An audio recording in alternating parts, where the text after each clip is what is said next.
కాలంలో వచ్చే పండుని ఆ కాలంలో తీసుకోవటం వల్ల అధిక పోషకాలు మన వంటికి లభిస్తాయన్న మాట ఎంత వాస్తవమో, వేసవి కాలంలో లభించే మామిడితో పాటు ఈ జీడి మామిడి కూడా అంతే పోషకాలు కలిగి ఉంటుందండి. మన వంటికి కావాల్సిన యాంటీ ఆక్సిడెంట్స్ని, ఫ్లేవనాయిడ్స్ని ఈ జీడి మామిడి పండు మనకైతే అందిస్తుంది.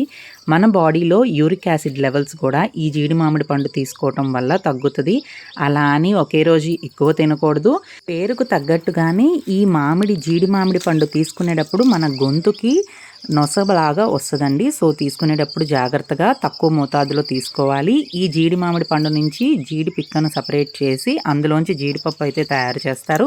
ఈ పండును కూడా కొన్ని ప్రాంతాల్లో అయితే అమ్మకానికి పెడతారు. ఈ జీడి మామిడి పండు నుంచి రకరకాల పదార్థాలు కూడా ఇతర దేశాల్లో అయితే తయారు చేస్తున్నారు.